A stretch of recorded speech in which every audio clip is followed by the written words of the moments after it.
Olá, gente. Programa Rema aqui pela TV Evangelizar.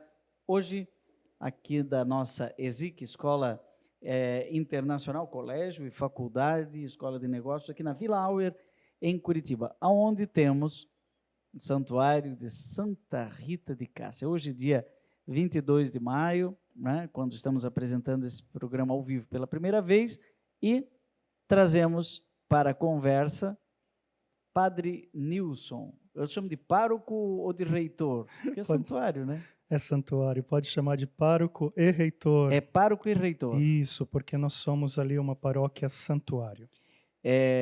A Vila Auer se caracteriza pela igreja de Santa Rita, né? Tem uma praça grande, do lado aqui a ESIC, a escola, a faculdade. E desde quando ela é santuário, Padre Nilson? Então, o santuário, a paróquia foi elevada a santuário no ano de 1985. Este ano, no dia 1º de dezembro, nós estaremos então completando 40 anos de elevação a santuário. Eu lembro palidamente disso, porque você sabe que aqui onde nós estamos sentados, eu estudei aqui em 1900 vamos ver se eu lembro, 76, 77, 78, 79, 80, 81, 82, 1982. 85 eu já estava na filosofia em Brusque. Né? Aí acho que a gente ouvia falar, foi elevado então 85 já. Em 85. A paróquia ela foi criada em 1960. E no dia 22 de maio, naquele mesmo ano, os padres do Coração de Jesus então assumiram esta paróquia que apenas tinha sido criada desde a origem, sim. Nós estamos aqui desde a origem. Aliás, o bairro, por si só, ele se formou ao redor da congregação, porque quando a congregação dos Padres do Coração de Jesus chegou aqui nesta região, era um descampado. Então, a congregação comprou 3 lotes, ou 3 quadras, construiu aqui o seminário, doou uma parte de desses lotes, à paróquia, a comunidade local, que foi então constituída em 53 como uma pequena capela dedicada a Santa Rita de Cássia, que pouco a pouco também foi crescendo e se desenvolvendo. Então, a congregação chegou, Santa Rita junto com a congregação como devoção, e as pessoas que foram, então, se aproximando da gente. Você está falando de 53? Em 53 foi quando começamos uma pequena comunidade de Santa Rita. Começou tudo em 53. Isso, o padre Raulino Buzarello, o senhor deve conhecê-lo, foi o primeiro sacerdote que celebrou uma missa aqui na Vila Auer. Não sei se você sabe, eu vou te dar um presente aqui, essa publicação da editora SCJ, Vida de Amor, que faz parte da Biblioteca do Coração. Mais tarde a gente pode até falar mais sobre isso. A editora, sim, ela começou em 1936, com o padre Pascoal Lacroix, em Taubaté. Mas lá pelos idos de 1950, acharam que já ela tinha cumprido sua missão, que era vender livro para construir seminário. E em Taubaté, eu ouvi dizer que tinha um prédio, né, da editora no centro da cidade. Então, como a editora fechou, né, o espólio foi para a editora Vozes, de Petrópolis, e o prédio e todo o material foi vendido, né, e todo esse dinheiro veio para Curitiba. Para a construção deste prédio. E aí você ficou falando, eu não tenho essa informação, né? Porque muito do que o padre Pascoal Lacroix vendia ajudou a construir Corupá, que também foi construído durante o tempo de guerra, né? Sim, sim. Não tinha como vir dinheiro da... E, sobretudo, depois com as ampliações daquele espaço mesmo, né? Exatamente. Corupá em Santa Catarina, para quem não sabe do que estamos falando. E agora a gente retomou as atividades da Biblioteca do Coração, e nesse ano estamos aí publicando a obra do Deon. Essa é um segundo livro. O primeiro foi O Ano com o Coração de Jesus. Esse é o segundo, que é a Vida de Amor. Depois veio Vida Interior. Sim. E também o segundo volume de O Ano com o Coração de Jesus. E a gente pensa em ir assim até o final do ano. O senhor sabe que eu estive em Roma estudando Direito e também tive a graça e a oportunidade de trabalhar no Centro de Estudos da congregação, e lá estive durante 2 anos. Então, tive contato com todas as obras originais do Padre Deon, esta aqui, por sinal, li ela em francês. Dizem que é a mais tantas, bonita do Deon, né? Eu tenho minhas dúvidas, mas... Deon escreveu muito, tanto no âmbito social como no âmbito espiritual também, mas esta é uma obra muito bonita, sem dúvida. O nome da rua que atravessa entre aqui a Escola Ezique e a Paróquia Santuário Santa Rita de Cássia é Rua Padre Deon, né? É Rua Padre Deon, justamente. Quem não sabe, Deon, quem não está acostumado, sempre falamos disso aqui no nosso programa, mas para quem não sabe, ele foi um sacerdote francês do século XIX, que nasceu em 1843, faleceu em 1925, há exatos 100 anos. Né? Faleceu em agosto, nós estamos no dia 22 de maio, dia de Santa Rita de Cássia, então daqui a pouquinho vamos celebrar o centenário da morte de Deon. E quando ele morreu, em 12 de agosto de 1925, depois ficou cardeal, mas na época era bispo, Dom Binet, ele começou a homilia fúnebre dizendo assim: caiu a caneta das mãos cansadas que há 40 anos escreviam sem parar. Justamente. Bonita assim, expressão. Muito bonita. Padre Nilson é natural da onde? Então, eu sou natural de Joinville, Santa Catarina. Minha família vive lá, nesta cidade, até os dias atuais. Mas o meu pai é do sul do estado de Santa Catarina, que depois, com a sua família, migrou aqui para o Paraná, na região de Pitanga, Manarribas, e lá vivia também a minha mãe, com a sua família, e lá se conheceram. Então, eu sou também um pouco paranaense nessa história toda. Você por se conta da minha mãe. Meio na sua terra, Isso, aqui em Curitiba. Sinto muito bem aqui. E como é que surgiu a vocação do Padre Nilson? Lá em Joinville tem o Santuário Sagrado Coração de Jesus. Isso. Não é? Eu já sei aqui que você foi ordenado sacerdote lá, nesse santuário, em 2010. Né? Portanto, 14 anos, 15, né? Vai fazer 15 anos de padre. 15 anos. E como nasceu a vocação do jovem Nilson Hellman?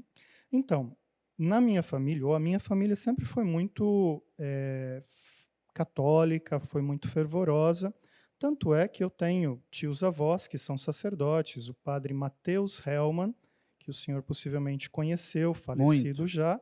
Estava sempre 2 anos na minha frente. Isso. Então, ele era tio do meu pai, tio-avô meu, irmão do meu avô. Então, sempre tivemos um contato Padre muito Aloysio próximo. Hellman também, que morreu com ares de santidade lá em Formiga, Minas Gerais. Isso, né? O Padre Aloysio Hellman era primo irmão do meu avô. Então, temos ali uma família muito religiosa, de sacerdotes e de irmãs religiosas também.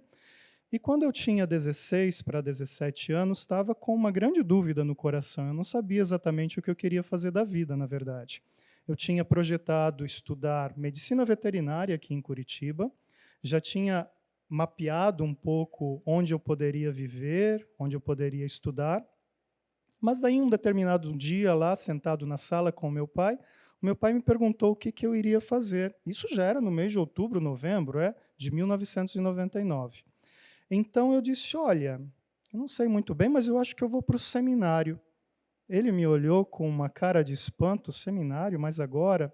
Eu disse, sim, eu vou para o seminário, porque eu preciso fazer essa experiência. Porque eu tinha dúvidas no coração.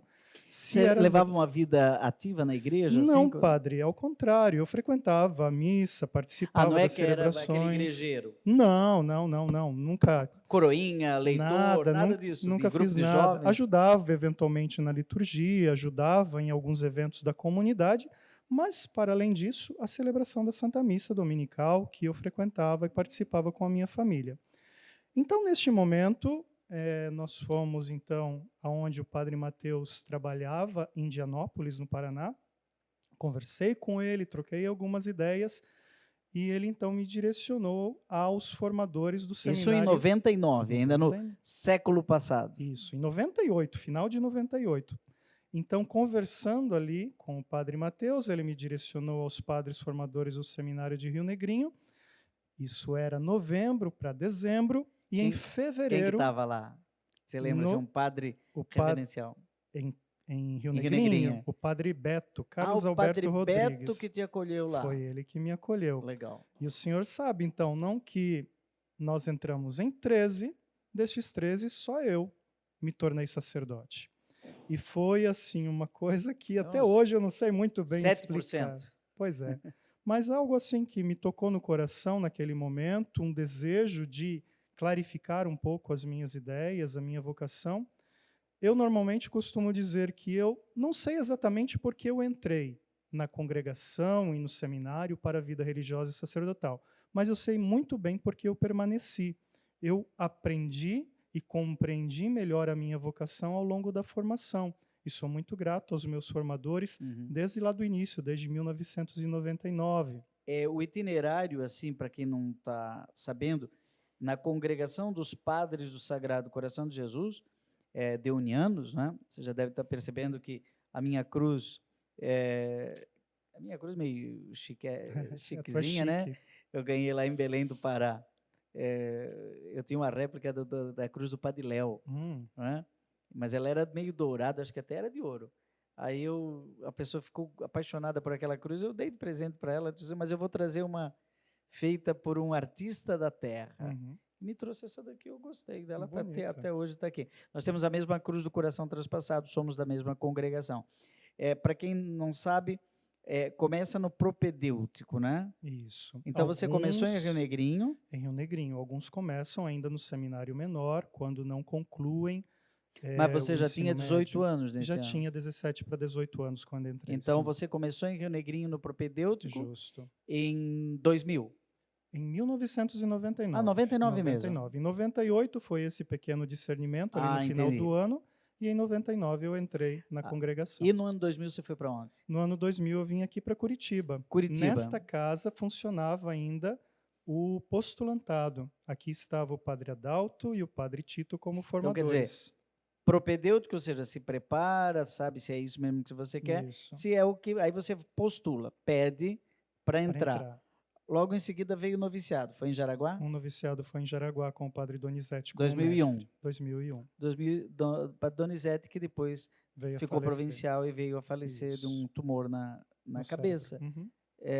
Ele estava aqui nessa casa, não? Ou estava em Corupá? Ele estava em Rio Negrinho antes de ir a Jaraguá do Sul. Mas ele trabalhou aqui, sim, entre os anos 90 Quando ele foi descoberto com o câncer, ele não estava aqui, não? Não, ele estava em Corupá. Corupá já era sede provincial. Eu era secretário provincial na época. Foi encontrado desacordado, alguma coisa assim, estava junto com ele todo esse período. Então você foi secretário dele depois? Sim, sim. Ele foi o teu mestre? Foi meu mestre. E depois mestre, você foi secretário depois dele? Me chamou para ser secretário provincial. A vida dá voltas, né? Bom, mas vamos fazer o itinerário. Até que deu 3 anos. Aí, filosofia. Filosofia eu fiz em Brusque, foram 2 anos, porque na época a era congregação o curso estava mudando você pegou aquele limbo ali. Isso. Então foram 2 anos de filosofia. Então já deu 5 anos. Teve tirocínio? Tive tirocínio, 2 anos em Corupá. Em Corupá, onde depois ia voltar. Isso, ajudei na formação dos propedeutas e dos postulantes no 2º ano. 2 anos ali, tirocínio, vai para Taubaté. Isso. Teologia. Teologia. 4 anos. 4 anos lá eu conheci, porque o senhor era o diretor da faculdade quando eu cheguei lá. Porque quando você estava entrando no seminário em 99, eu fiquei diretor. Não é? Aqui já devia ser, o quê? 2008? 2006 eu cheguei 2006? em Taubaté. 6, 7, 8, 9... Aí você fica padre em 2010. Em 2010. Ok. Em abril de 2010. Ou seja, dá uns 15 anos aí, sei lá. Foram 12 anos. 12 anos de caminhada. 12 anos, parece muito, gente, mas passa muito rápido quando se vive bem esse momento, sem dúvida. Como, depois a gente vai conhecer um pouquinho a vida do jovem padre Nilson, né? Mas você fica padre e já fica vigário paroquial em Joinville? Isso. Eu peguei ali um período de mudanças também na província. Os provinciais achavam que a ordenação logo no final do ano era um pouco tumultuada, não facilitava também um trabalho vocacional. Entendi. E decidiram que as ordenações aconteceriam ao longo do ano na paróquia, então, onde como diácono eu iria trabalhar. Por isso 24 de abril. Por isso 24 de abril. Entendi. Então eu comecei na paróquia Santuário Sagrado Coração de Jesus em Joinville como diácono, haja vista também que era a minha cidade de origem, é a paróquia que é administrada pela congregação, então foi ali também a minha ordenação. Quer dizer, você foi padre novo, onde sua mãe ia na missa, seu pai ia na missa. Isso. E você atendia a confissão? Não, né? Deles, não. Nunca, né? Mas de alguns familiares, sim. Sim. Eu de mãe nunca... Também não. Também. Quando eu fico pensando, mãe, porque eu estou nas férias, não faz pecado mortal aí, que eu não me sinto muito confortável de atender a confissão da mãe. É estranho, né, isso? Sim. Eu não sei se para todo padre, mas para mim... Eu já ouvi falar de outros padres que atenderam a mãe tranquilamente. Eu já não teria tanta essa capacidade. Mas, se eventualmente a minha mãe também o quisesse, quem sou eu para negar uma confissão? Antes de uma cirurgia, eu pedi para o padre Omar dar unção dos enfermos para minha mãe. Eu não dei. Né? Porque quando a pessoa está lúcida antes de uma cirurgia, ela precisa se confessar para receber. Aí eu pedi para o pároco da minha cidade lá de Brusque. Ele fez muito bem e ela ficou toda feliz. E foi bem natural isso. Mas só 2 anos, né? Na sua terra natal. Então, eu trabalhei ali em Joinville até agosto de 2012. Então, foi ali quase 2 anos, sim, somando o período que eu estive ali também como diácono. Foi um período muito bom da minha vida, aprendi muito. É bom, né, começar na pastoral? Nossa, é fantástico. E uma comunidade muito grande, num grande santuário, numa grande cidade também, com uma comunidade muito agradável. Quem era o pároco? O padre Cláudio Honor. O padre Cláudio também Honor. Falecido. Me ensinou muito, muito mesmo. Então, eu tenho muitas boas padre recordações deste período. Cláudio Honor, que não economizava risadas. Não economizava, era muito feliz. Muito era divertido. Muito especialista em liturgia. Também, ele era mestre em liturgia. Mestre em liturgia. Aí você já vira secretário provincial do padre Donizete. Isso. Em agosto, então, o padre Donizete, um pouco antes, obviamente, o padre Donizete foi nomeado provincial, me chamou e me pediu para assumir primeiramente, a direção do seminário de Corupá naquele ano. Posteriormente, um mês depois, ele me pediu, porque daí a sede provincial saiu aqui de Curitiba e foi a Corupá, para que eu assumisse também, além da direção do seminário, também a secretaria provincial. E ali, então, em Corupá, trabalhei com o padre Donizete como provincial e, posteriormente, também com o padre Gilberto, padre Gil, que então era pároco, reitor aqui de Santa Rita e, posteriormente, de São Judas, aqui também em Curitiba, com quem eu trabalhei mais 2 anos. Olha, chegamos até 2018, quando o menino vai voar para fora do país, né? Tinha uns voos maiores aí. Me despacharam. Agora nós vamos fazer um breve intervalo, pegue o seu copo d'água, beba um pouquinho de água aí, porque nós temos ainda que falar muito sobre Santa Rita. Hoje é dia 22 de maio, a Santa é das causas impossíveis, é do último recurso. Vamos falar disso no próximo bloco, a gente volta já. Não perca mais nenhum vídeo da TV Evangelizar. Inscreva-se agora. Estamos de volta com o programa Rema, uma palavra inspiradora, hoje entrevistando o jovem sacerdote, Padre Nilson Hellmann, que é reitor do Santuário Santa Rita de Cássia, em Curitiba. Padre Nilson, você estava falando no bloco anterior, falando das suas origens e também aqui dessa quadra na Vila Auer, em Curitiba, onde nós temos a ESIC e também o Santuário Santa Rita. Você falou de um outro, é santuário também, São Judas, ou é paróquia lá? São Judas é paróquia, santuário. Também? Também. Então nós temos 2 santuários em 3 quilômetros? Não dá isso. É para o outro lado da avenida. Que corta a cidade aqui no Avenida Boqueirão, Marechal? A Marechal. Então a nossa paróquia, são 2 paróquias deonianas aqui muito próximas, haja vista também que aqui era a sede provincial, que posteriormente virou também o colégio e faculdade ESIC. Me ajuda. Santa Rita é a santa dos impossíveis e São Judas é das causas perdidas. Das causas perdidas, das causas impossíveis. Das causas impossíveis. Eu sempre achei os dois meio concorrentes, porque eu trabalhei em São Paulo, na paróquia Santuário São Judas, e às vezes eu ficava assim, peraí, mas quem é da causa mais impossível? É a Santa Rita ou é a São Judas? Quem mora em Curitiba tem 3 quilômetros para decidir. Se quiser, vai nos 2, não é? Sim, tem Santa de Virgens também, que trabalha um pouco a causa dos endividados, que também às vezes são causas impossíveis. Mas, assim, no céu acho que não tem concorrência não, né? Importante é que as pessoas tenham esta capacidade de compreender a intercessão do santo com que mais se identifica. Aqui na nossa comunidade, às vezes brincamos, né? Quem é o que mais faz pelas causas impossíveis, São Judas ou Santa Rita? O pessoal que trabalha lá em São Judas diz, não, é São Judas, porque ele era consanguíneo de Jesus. Mas nós primo, aqui, né? Primo. E nós aqui dizemos, não, mas Santa Rita teve uma participação também na cruz de Cristo, quando recebeu o espinho na testa da coroa de Cristo. Então, importante, sobretudo, esta relação com os santos de devoção. Para não falarmos mais de São Judas, que hoje o nosso assunto é Santa Rita de Cássia, quando eu trabalhei em São Paulo, no Santuário São Judas, tão conhecido, né, nacional e internacionalmente, eu estudei a história lá e disse que o padre, na época, se chamava João Bischoff, né, um alemão. Ele ficou sabendo que tinha devoção a São Judas na Alemanha, retomada ali mais ou menos em 1930. E o arcebispo de São Paulo quis colocar 12 paróquias na periferia de São Paulo, onde não tinha nada. E mandou os padres escolherem os 12 apóstolos, quem queria. Ninguém queria. Até São Matias, que tomou o lugar de Judas Iscariotes, saiu. Mas São Judas Tadeu, ninguém queria, porque o nome podia ser confundido com o traidor. E aí ele usava um argumento que não tem nada de teológico, né? É apenas um argumento pastoral. Ele dizia assim, olha, São Judas, por causa do nome do traidor, ficou tão esquecido que ele está sem trabalho no céu. Então venha que ele está intercedendo por você.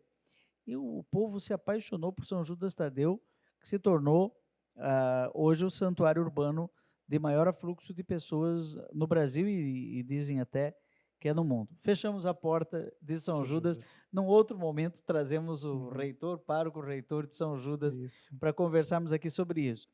Padre Nilson, o que caracteriza assim fortemente a vida de Santa Rita? Santa Rita de Cássia, portanto, italiana. Uma italiana. Existem muitas histórias sobre Santa Rita, desde a sua infância até a sua vida adulta, passando pela vida no convento, não, e a sua morte. Mas o que nós podemos dizer de verdade que caracteriza a vida de Santa Rita é a sua associação à cruz de Cristo. Foi uma mulher que viveu a cruz em todas as fases da vida. Foi uma mulher que assumiu todas as fases que uma mulher pode assumir na vida, não? Foi filha, foi esposa, foi mãe, casada, foi viúva, foi casada, foi monja. Então você vê, ela perpassa todas as realidades de uma mulher e vive todas essas realidades a santidade, ainda que com muita dor e ainda que com muito sofrimento. Enquanto esposa, qual era a grande dor que ela enfrentou? Dizem os historiadores que o seu marido era um tanto quanto violento, o que não se comprova hoje em dia com os estudos mais modernos. A verdade é que o seu marido era uma pessoa difícil, não de uma índole um pouco mais difícil. Mas ela, com oração, com práticas de caridade, também converte o seu marido. E o seu marido é morto vítima também de violência, foi assassinado. Então, de repente, no matrimônio... Essa também é uma dor, né? Uma cruz. Uma também. grande dor. Ela tinha filhos? Tinha dois filhos que também posteriormente acabaram morrendo. Nossa. Vítima também de uma doença que... Ficou sozinha? Peste. Ficou sozinha. Isso em que ano, mais ou menos, assim, ela viveu? Pelos anos 1400. Nossos filhos morreram, então o marido morreu, os filhos morreram, e ela ficou sozinha? Ela ficou sozinha e abandonada também, de certo modo, porque a família do seu esposo falecido queria vingança. E Santa Rita nunca deu a oportunidade, por exemplo, da vingança reinar na família dela. Tanto é que os filhos, ela pedia constantemente a eles que não promovessem a vingança, que eles não cedessem a esta tentação. E ela teve, então, depois ainda da morte do marido, grande dificuldade, porque a família dele exigia, de certo modo, que ela se vingasse daqueles que haviam assassinado o seu marido, não? E Santa Rita, então, trabalha pela paz durante esse período. Ela depois, claro, se torna monja agostiniana, mas isso ainda demora um certo tempo até que ela consiga entrar no mosteiro, porque, em tese, toda senhora viúva, sem filhos, poderia entrar no mosteiro, mas ela tinha uma peculiaridade, ela vinha de uma situação de conflito, e as irmãs tinham muito medo que este conflito também se estendesse dentro do convento. Então, antes de entrar para o convento, antes de se tornar monja, ela precisa primeiro pacificar a sua família, pacificar a família do seu esposo, para então poder ser acolhida no mosteiro agostiniano. E mais ou menos que idade ela tinha? Já uns 40 anos quando ela entra no mosteiro? Então, não? Santa Rita ela morre quando ela tinha 70 anos, ela ficou no mosteiro 40 anos. Então, ali nós temos. Então, ela era 30, jovem, uma era jovem viúva. Era jovem na época, e creio, se casavam cedo também, ela teve filhos Até jovens os 30 também. ela viveu essa vida de conflito Isso. e de tragédias familiares. Isso. E na vida do mosteiro também não foi tão diferente, ela também Sim, teve grandes não dificuldades. teve paz daí durante 40 anos, tudo em paz no mosteiro? Não, também teve conflitos com as próprias irmãs do convento, não? O senhor sabe que existia um modus operandi diverso do que hoje nós temos em nossas casas religiosas. Tem a história, por exemplo, que para provar a sua obediência, ela recebeu um ramo seco de uva para ser plantado, e ela regou este ramo seco, depois este ramo floresceu, hoje tem uvas em cássia. Até hoje? Até hoje, dizem a história. 600 anos. 600 anos. Depois, uma mulher de muita oração, de muita piedade, que diante da cruz, pedindo ao Senhor que não a deixasse esquecer da cruz de Cristo, do sofrimento, pede a Cristo também que lhe dê esta graça, e Cristo lhe oferece, então, um espinho da sua coroa. Tanto é que em todas as imagens de Santa Rita, e no seu corpo também incorrupto, lá em Cássia, nós vemos nitidamente esta mancha, ou esta marca na sua cabeça, que significa... O corpo dela está incorrupto? Incorrupto. Até hoje? Até hoje. 600 anos? Desde 1481. 1481. 320 anos, agora quase 350 anos. Isso. 1481. Foi aí o ano da morte dela. Foi o ano da morte dela. Uhum. E esse estigma, né? Uhum. O que ele tem a ver com a rosa? Porque você falou da uva, não é que ela regou um ramo seco de uva. Isso. Mas não só Santa Teresinha do Menino Jesus tem o negócio das rosas, mas Santa Rita também tem alguma coisa a ver com rosa? Ou tem não? a ver com rosas, e tem a ver com figos, e tem a ver também com abelhas. Nossa, é ecológica. É bem ecológica. Eu vi ali no santuário, quem passar por Curitiba não deixe de conhecer o Santuário Santa Rita de Cássia, sempre de portas abertas. E eu vi lá um jardim onde tem todos esses elementos. Tem figo, se eu não me engano, tem rosa e tem abelha. E tem abelha também. Então conta para nós. Então, a história das abelhas, ela remete um pouco à infância de Santa Rita. Diz a história que, quando pequena, ainda no seu berço, os pais a levaram para a roça, para o trabalho, e abelhas se aproximavam dela, e estas abelhas entravam em sua boca e não faziam mal a ela. Então ela tem uma relação ali com as abelhas. Depois, na sua morte também, abelhas foram morar, por assim dizer, no teto do convento. Então tem uma relação. Eram amiguinhas. Eram amigas. Ela era amiga das abelhas. Isso. E depois, com a rosa e com o figo, também é uma história que se remete um pouco ao final de sua vida. Segundo os historiadores, em um determinado momento, já em seu leito de dor, porque ela sofreu muito durante os últimos 15 anos de vida, não? Tinha essa ferida na testa, tinha doenças, essa ferida cheirava mal, então era um pouco deixada de lado pelas outras irmãs, e uma sua parenta foi visitá-la. E já ali, então, em seu leito, perguntou para ela o que ela gostaria, não? Já prevendo um pouco o fim da irmã Rita. E a Rita, então, Santa Rita, pediu a ela que fosse em Rocaporena na casa natal dela, na casa onde ela vivia com seu marido posteriormente, e colhesse rosas e figo. Ela queria rosas do seu jardim e figos de uma figueira que lá estava. A parenta duvidou um pouco porque era inverno, você imagina, era frio, não tinha neve, mas, para desencargo de consciência, foi lá em Rocaporena, que é o vilarejo onde então Santa Rita vivia, 5 quilômetros de Cássia, e lá encontrou rosas e figos. E levou então rosas e figos a Santa Rita. Então esta é um pouco a relação de Santa Rita com as rosas e com os figos. Aqui no nosso santuário, nós temos algumas dinâmicas, não? O pessoal, as pessoas, os devotos trazem rosas e oferecem a Santa Rita. Se o senhor for ali ver como outros também podem contemplar, temos muitas rosas ao pé de Santa Rita, muita gente traz rosas a Santa Rita, justamente por conta desta relação, que ela pediu rosas. Mas nós ofertamos figos, latas de figos aos nossos fiéis devotos também todos os meses, também dentro dessa dinâmica de simbologia que nós temos aí com relação à santa. E quando ela morre, como que é essa história do perfume?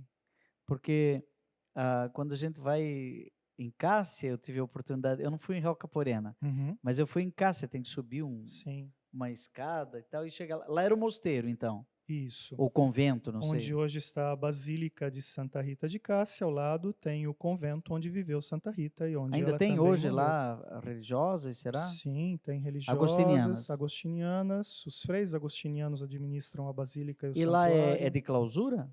É de clausura, sim. De clausura. Depois que ela morre, porque você falou que como é que chama?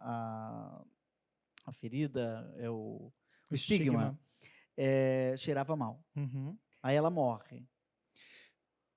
Segundo os relatos das irmãs, que depois a gente vai encontrar também na Positio, que é aqueles documentos feitos para o Vaticano, para os processos de beatificação e canonização, dizem que depois de sua morte, aquele cheiro ruim passou a um cheiro agradável de rosas, e todo o convento, então, também passou a ter esse cheiro de rosas presente no espaço, além do que os sinos que tocaram na hora da morte de Santa Rita também tem esta lenda ou esta história que também corrobora aí a sua vida de santidade. Eu tive a oportunidade de participar de uma obra chamada Santos do Povo. Eram hinos para diversos santos. E quem compôs as canções, eu compus algumas, né? Por exemplo, para São Sebastião, São José, São Vicente de Paulo. E coube ao padre Geraldo Carlos da Silva, que era pároco de um distrito lá de Pindamonhangaba, no Vale do Paraíba, o distrito de Moreira César. Ele fez a música de Santa Rita de Cássia, não é? Quem cantou foi um cantor de São José dos Campos, chamado Edmir Cruz, que tem uma voz muito bonita. Acho que devem cantar aí no santuário. Quem acompanhou a nossa conversa até aqui pode agora entender, né, o hino, a música, né? Tem um violãozinho, colocaram um violão. Muito bem, coisa boa. Aí eu não posso resistir à tentação. Não deixá-lo ali. Vamos ver. Deixa eu ver se eu lembro aqui. 1992, acho que 1990 a gente fez. Não há rosas sem espinhos, não no canteiro de Jesus. Lá quem quiser ganhar a vida tem que levar a sua cruz.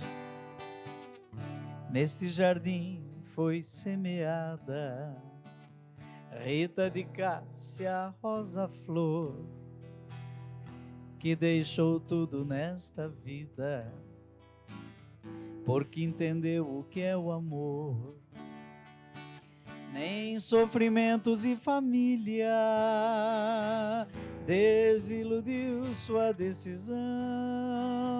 Seguir somente Jesus Cristo, jamais trair seu coração. Fostes a rosa preferida vida. Ó Santa Rita de Jesus, ensina-me lição de vida, sofrer, amar, levando a cruz. Fostes a rosa preferida, ó Santa Rita de Jesus, ensina-me lição de vida, sofrer, amar, levando a cruz. O pessoal canta Canta sempre, toda quinta-feira nos dias devocionais e nos dias 22. Que é muito popular, assim, e você contando a história, depois no último bloco eu vou cantar a outra estrofe, são duas, né? Uma que traz a vida de Santa Rita de Cássia para hoje, porque pode parecer para algumas pessoas que é alguma coisa lá da Itália, de Cássia, há 600 anos atrás, que não tem mais nada a ver com a vida de hoje. Sim, é interessante perceber como as pessoas se identificam com Santa Rita de Cássia, ainda que seja uma mulher que tenha vivido lá em 1400.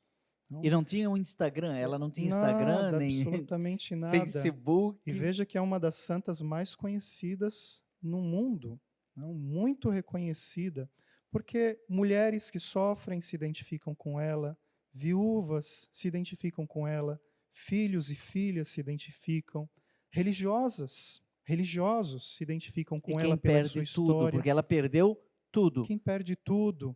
Então veja que é uma mulher que ilustra um pouco a face do nosso povo sofrido, que mostra um pouco como podemos ser santos ainda em meio às tribulações, ainda em meio às cruzes e dificuldades, não? E ser como Francisco de Assis, ela vem um pouco depois, né? Isso. Instrumentos de paz. Nós estamos entrevistando o reitor do Santuário Santa Rita de Cássia, em Curitiba, um lugar que você precisa conhecer, passando aqui por essa bela cidade. Nós vamos fazer um breve intervalo e voltamos já.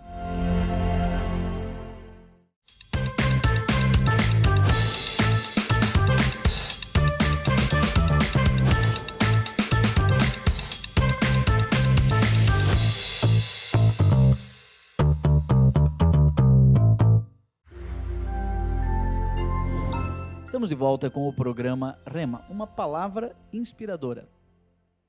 Hoje nós entrevistamos Padre Nilson Hellmann, natural de Joinville, a cidade do príncipe, não é? E ele é pároco reitor do Santuário Santa Rita de Cássia, em Curitiba. A gente estava falando no final do bloco anterior sobre a atualidade desta mulher, não é? Nós vivemos, Padre Nilson, num mundo em guerra, num mundo polarizado, de ódios, não é? De times, mas não só de times adversários, de times inimigos, né? De tribos inimigas, de nações inimigas, enfim, de muita inimizade. E você estava falando dos exemplos que Santa Rita de Cássia pode nos dar. Vamos falar um pouquinho sobre isso. O que Santa Rita de Cássia ajuda hoje não só as mulheres, mas as famílias? Como falar da atualidade desta santa? Santa de 1400, antes do Brasil ter a configuração, né? Então, existem tantas bonitas histórias ao redor de Santa Rita de Cássia, não, que são evocadas quando falamos da santa. Mas para mim, particularmente, o que mais toca na vida desta mulher e que nos ensina tanto é este amor que ela teve pela cruz de Cristo, esta capacidade de compreender que a santidade pode sim ser vivida em meio aos sofrimentos, que pode ser vivida em meio a essas dificuldades inerentes à vida de todos. Entre amar a cruz e resignar-se diante dos sofrimentos de maneira masoquista? Ela não era uma pessoa que amava os sofrimentos? Não é uma doença psíquica querer sofrer? Não, ao contrário, não. Ela compreendeu que aquela realidade que a tocava poderia ser santificada se ela vivesse plenamente tudo aquilo que Deus lhe oferecia. Não significa que ela era masoquista ou queria sofrer. Não pediu para que o seu marido fosse assassinado, mas quando o assassinato aconteceu, ela naturalmente soube compreender a voz do Senhor, que dizia sempre: perdoai também os seus inimigos, multiplicai a paz, sede portadores de paz. Foi alguém, então, que, claro, poderia ser alguém revoltado com a vida, poderia ser uma mulher amargurada, cheia de ressentimentos, e não foi. Foi saudável. Porque assumiu a dor com amor e transformou a dor em força. E isso é uma coisa belíssima e que nos ensina tanto nos nossos dias. Santa Rita, ela deixou alguma coisa escrita? Porque tudo que a gente falou até agora são vivências, não é? Uhum. Ela viveu isso, ela se tornou religiosa agostiniana e tal. Mas existe alguma palavra dela, algum registro, alguma carta, alguma coisa que se sabe que ela falou? É uma santa silenciosa, nós não temos nenhum registro. Nenhum registro. Nem na Positio, nada? Nada. Nem testemunho de uma pessoa que diz assim, eu a conheci e ela falou isso, não? Então, nós temos alguns relatos de algumas irmãs, mas nada que, assim, se refira a alguma frase dela, algum ensinamento dela. Foi realmente uma santa do silêncio que viveu a sua realidade e que abraçou a cruz de Cristo e que soube fazer com que aquela dor, com que aquele sofrimento se tornasse uma força para a sua santidade. Nós não temos nenhum escrito a respeito dela. Todas as histórias que nós temos a respeito de sua vida, todas as datas que nós temos, são relativas a uma urna onde ela foi colocada após a sua morte, que era adornada com pinturas, com alguns escritos. Então, dali os historiadores tiram algumas informações. Nessa urna, ela foi sepultada e o corpo ficou incorrupto nessa urna? Isso. Posteriormente, quando foram fazer a exumação para a beatificação, que ocorreu ali pelos anos 1600, não lembro exatamente a data. Mas uns 200 anos depois da morte. 200 anos depois, então você imagina que a Positio veio bem 120 depois. anos depois da morte, mais ou menos, né? A Positio veio muito tempo depois, quer dizer, não tinha muitos relatos. Ela inclusive ficou sem reconhecimento. Sim. Ali. O pessoal de Cássia a reconhecia como ela tinha fama de santidade. Tinha fama de santidade, já em vida, segundo relatos, muitas pessoas iam ao seu encontro. Mas, por uma questão também histórica, nós estamos ali num período de grandes turbulências papais. Não, existiam ali a dificuldade, nós estávamos regressando do período de Avignon, eram 3 papas, era uma situação bem complexa na vida da igreja, então esses processos acabavam também emperrados, não iam avante. Somente em 1600, quando um cardeal ali da região se torna papa, que conhecia Rita, que faz com que as coisas aconteçam do melhor modo para a sua beatificação. E a sua canonização acontece muito tempo depois, só em 1900, com Leão XIII. Então você veja que ela tem 1900? Sim. Com Leão XIII, o Papa da doutrina social da Igreja. Justamente. 3 anos antes da morte dele. Justamente. Papa, salvo falha na minha memória, que não costuma falhar em doutrina social da Igreja, eu tenho certeza dessa data, isso é só charme.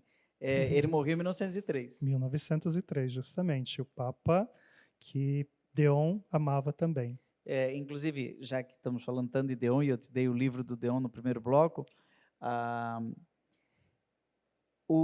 nossa congregação foi fundada oficialmente em 1878, né? 28 de junho de 1878. É o ano em que Leão XIII começa seu pontificado. Justamente. Né? E ele, 10 anos depois, concede a aprovação definitiva para a congregação, 1888. E ele pede para o Deon, prega as minhas encíclicas. Mas a encíclica Rerum Novarum só vai surgir em 1891.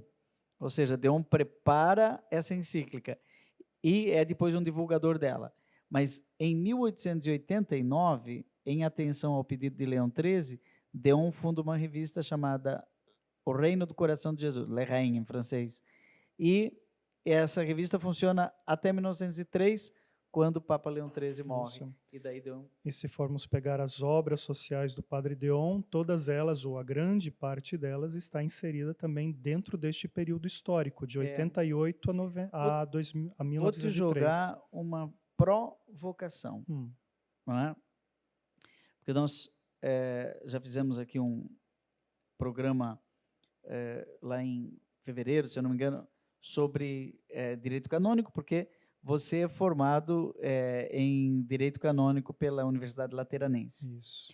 Nosso Padre Deon tem o seu processo de beatificação parado, né, por questões de algumas frases que ele falou entre 1891 e 1899, aqueles 10 anos ali. As conferências romanas, né?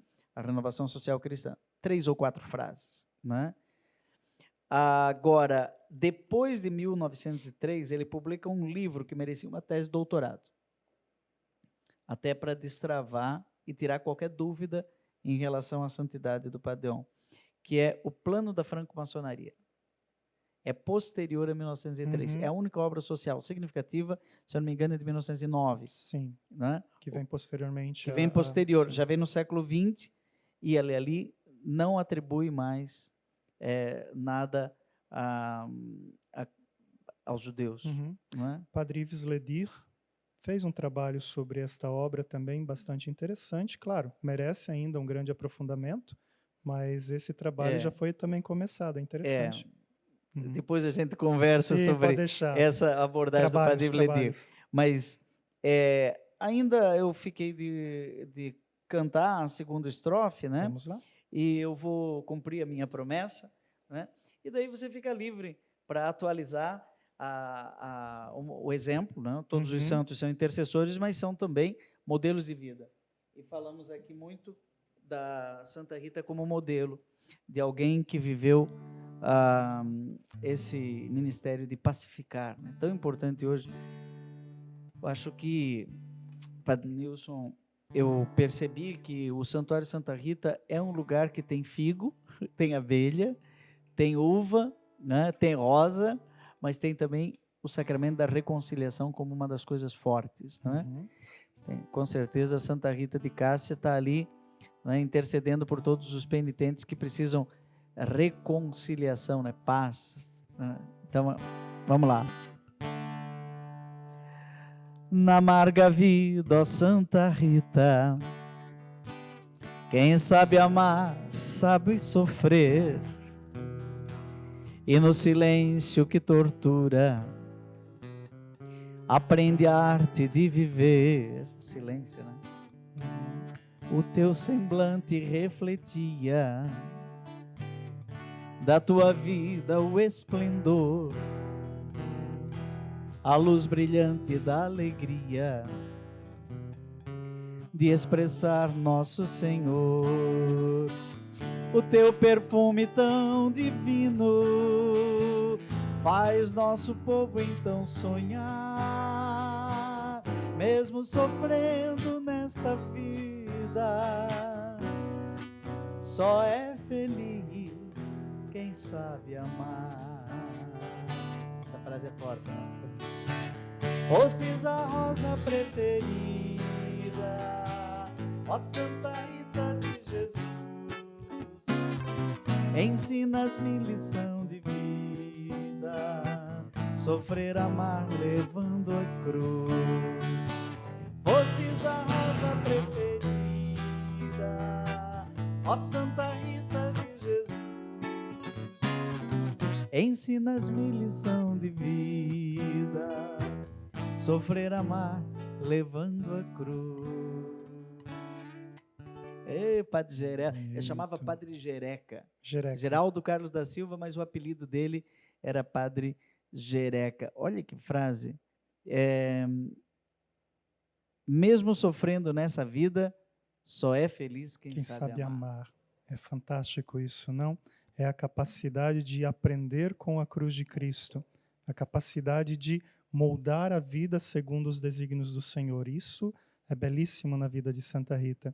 E de repente hoje, no dia em que celebramos o seu nascimento no céu, nós poderíamos também pedir esta graça. A primeira delas, então, compreendermos a cruz de Cristo também na nossa vida, na nossa caminhada humana, e compreendermos que o perdão na nossa realidade, que a violência não tem espaço, mas que o perdão deve sempre reinar, a pacificação nos nossos corações, nas nossas relações, em nossas comunidades e também na sociedade de modo geral. Vemos tanta violência, tanto desejo, tanto ódio, tanta raiva. É importante promovermos a paz e a reconciliação, sem sombra de dúvidas, e Santa Rita nos ensina tanto sobre isso. O Papa Francisco fez a apresentação de um livro de um psicólogo italiano chamado Salvo Noé, e eu tive a oportunidade de traduzir para o português. O livro se chama É Proibido Reclamar. E na apresentação desse livro, que é um psicólogo, não é, que mostra que essa coisa de ficar choramingando e reclamando o tempo inteiro pode gerar muita doença mental, não é? Inclusive neurológica. Ele mostra tudo isso cientificamente. Mas o Papa Francisco fez uma apresentação para a segunda edição, ele leu o livro, gostou, e disse, eu vou fazer a apresentação da sua segunda edição. E ele diz assim, aqueles discípulos de Emaús, é exatamente o que você estava falando, de compreender a cruz para ser feliz. Ele diz assim, aqueles discípulos de Emaús, eles estavam cegos porque estavam reclamando da vida. E a solução estava do lado deles, caminhando com eles. E Jesus disse, gente, vocês estão muito lentos, vocês não perceberam que era o que tinha. E ele, né, já é 3 dias que ele morreu, algumas pessoas disseram que ele ia ressuscitar, reclamando. Ou seja, Santa Rita nos ensina que, ao invés de reclamar, né, precisa amar. Sobretudo amar. Como é que é? A música aqui? Sofrer, amar, ensina a minha levando lição a cruz. de vida, sofrer, amar, levando a cruz, sem nunca esquecê-la, sem dúvida. E é uma mulher do silêncio, que amou a cruz, que viveu a cruz, que aceitou a cruz, que viveu plenamente todas as suas realidades, nunca reclamou. Imagino que tenha vivido esta dor, não é uma vida fácil de ser vivida com tantas situações. Não era uma poesia. Não, ao contrário. E me parece que é por isso que as pessoas se identificam com ela. Nós não temos uma poesia na vida de Santa Rita, nós temos a realidade nua e crua de uma vida que passa pela cruz, mas que, na sua capacidade espiritual, foi capaz de nos ensinar que na cruz nós podemos também encontrar a felicidade, que é o próprio Jesus. Jesus diz, quem quiser ser meu discípulo, renuncie a si mesmo, tome sua cruz, venha e me siga. E, de fato, vivemos num mundo que tenta rejeitar todo tipo de cruz e de sofrimento, não é? Sim, então, sim. Santa Rita também dá um exemplo, não de resignação, mas de realismo. Com Olha, certeza. assuma, as cruzes estão aí para ser assumidas. E para de reclamar. Sim. Vamos amar. Com certeza, padre. A vida de Santa Rita para o Padre Nilson, mudou alguma coisa na sua vida? Você ficou pároco, reitor, você começa a olhar aquele santuário, para você agregou alguma coisa no seu santuário? Nossa, e tanto, padre, e tanto. Na verdade, sempre tive uma devoção por Santa Rita, não tão forte, mas quando estive na Itália, por conta dos estudos, também fui visitar Cássia, fiz um retiro lá, participei de uma peregrinação posteriormente, estive em Rocca Porena, então conheci um pouco mais da vida dela, da realidade dela, do espaço onde ela viveu. E quando fui designado aqui à paróquia como pároco-reitor, me veio uma grande alegria, ao mesmo tempo um grande desafio, não primeiramente porque é um grande santuário, muita gente acorre a Santa Rita, busca uma palavra amiga de paz, de reconciliação, de força e de ânimo, e Santa Rita tem me dado tantas boas coisas, não? Ela tem me ajudado tantíssimo com esse testemunho realmente, e que transformou e transforma constantemente a minha relação também com Deus e com os irmãos. Quando às vezes me dá aquela vontade de pegar no pescoço de alguém, eu lembro de Santa Rita, A paz, a serenidade, a misericórdia, o amor acima de tudo. Isso nos ensina tanto. Tem relatos de graças alcançadas no santuário? Opa, um bocado. Todo dia 22, até hoje, fizemos isso também nas 7 missas que tivemos ao longo do dia, escutamos relatos de graças alcançadas. Não pessoas que pedem trabalho e no outro dia o recebem, pessoas que pedem cura, pessoas que são acompanhadas ao longo de um grande processo de conversão. Então, temos diversos relatos e bonitos relatos, não, de cura e intercessão de Santa Rita. E quem quiser acompanhar o santuário online, é possível por alguma rede? Temos o Instagram, temos o Facebook, temos Vamos lá, o site mais também. um seguidor para você. Como que é o Instagram do Santuário Santa Rita Curitiba. Bem facinho. Santa Rita Curitiba. Ah, tá aqui. Fácil, fácil. Olha só. E a partir, olha, agora dá para acompanhar toda a vida do santuário. Toda a vida do santuário ali. Porque daí tem as bolinhas aqui que vão mandando para... Isso. Temos transmissão remota também pelo canal do YouTube do santuário, que se chama TV das Rosas. Então, quem é de longe, quem não vive aqui próximo a Curitiba, pode acompanhar a vida do santuário, a vida de Santa Rita. Tem muita gente que chama Rita aqui em Curitiba? Acho tem que um bocado. Rita de Cássia, tem vários nomes aqui, sim. Muita gente. Padre Nilson, muito obrigado aí pela sua gentileza. A gente sabe que depois de um dia assim, né, de Santa Rita, não é fácil ainda enfrentar à noite um programa, mas a você que está nos acompanhando, né, se ligue nas redes sociais do Santuário Santa Rita de Cássia, né, e esteja sintonizado com essa mulher que rima cruz com luz, amor com dor, não é? Mas com certeza tudo isso não fica no cheiro mal, não, é no perfume da paz, é a santa do perfume da paz. Talvez esse impossível nós pedimos que Santa Rita alcance para o Brasil e para o mundo, né? Amém, que assim seja. O dom da paz. Ficamos por aqui, Padre Reginaldo Manzotti, com sua experiência de Deus, agora é com você.